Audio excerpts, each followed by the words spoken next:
फरजंदे चनाब शहीद उमर दराज गोंदल एक बावकार हर दिल अजीज़ ते अमन दा सफ़ीर सन। उन्हां दी अचानक जुदाई एक ऐसा दुख सी जिसने ना सिर्फ एक टब्बर बल्कि पूरे इलाके दे दिलां नूं जख्मी कर दिता है। पर वड्डियाइयां उत्थे जन्म लैंदियां ने जिथे दुखां दा पहाड़ अगे इंसान अपना दिल हिमालय तो भी उच्चा कर लवे। गोंदल खानदान ने अज वो कर दिखाया है जिहड़ा सिर्फ सखी दिलां वाले ही करदे ने। उन्हां ने अपने जख्मां दे सबर दी चादर पा के अल्लाह दी रज़ा नूं सब तो उत्ते रखिया है।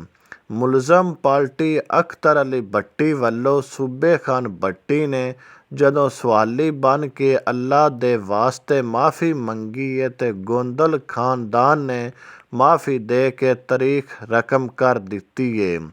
ये कोई मामूली फैसला नहीं सी।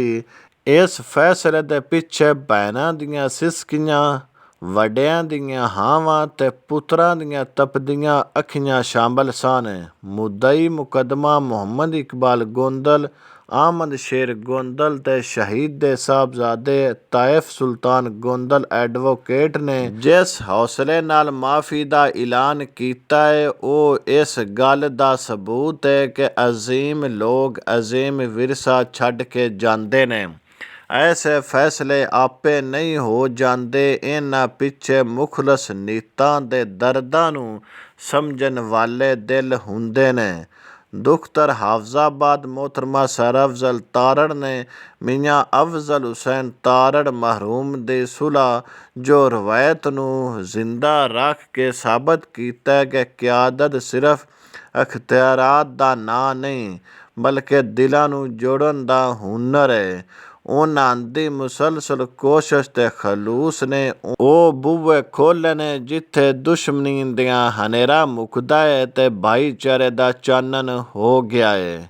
ਇਸ ਅਜ਼ੀਮ ਮਿਸ਼ਨ ਵਿੱਚ ਮੀਆਂ ਸ਼ਹੀਦ ਹੁਸੈਨ ਭੱਟੀ, ਪੀਰ ਸਨਾਤ ਸ਼ਾਹ, ਮੁਹੰਮਦ ਬਖਸ਼ ਤਾਰੜ, ਮੀਆਂ ਇੰਤਸਾਰ ਹੁਸੈਨ ਭੱਟੀ, ਸਈਦ ਸ਼ੁਐਬ ਸ਼ਾਹ ਨਵਾਜ਼ ਤੇ ਪੀਰ ਫੈਜ਼ ਅਲ ਹਸਨ ਸ਼ਾਹ ਵਰਗੀਆਂ ਹਸਤੀਆਂ ਤੇ ਜਿਹੜਾ ਕਿਰਦਾਰ ਅਦਾ ਕੀਤਾ ਹੈ ਉਹ ਕਾਬਲੇ ਤਹਸੀਨ ਹੈ।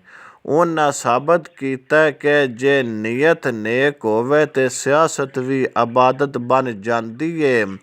ਅੱਜ ਇਹ ਧਰਤੀ ਸੁਰਖਰੂ ਹੈ। ਅੱਜ ਜਨਾਬ ਦੀਆਂ ਹਵਾਵਾਂ ਅਮਨ ਦਾ ਪੈਗਾਮ ਲੈ ਕੇ ਚੱਲ ਰਹੀਆਂ ਨੇ।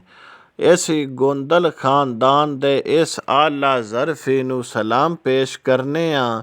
अल्लाह पाक इस माफ़ी नूं कबूल फरमाए ते शहीद उमर दराज गोंदल दे दर्जात बुलंद फरमाए। सच्ची गल ते ये कि कौमां इंसाफ नाल बनदियां ने पर माशरे दर गुज़र नाल ही जिउंदे रहिंदे ने।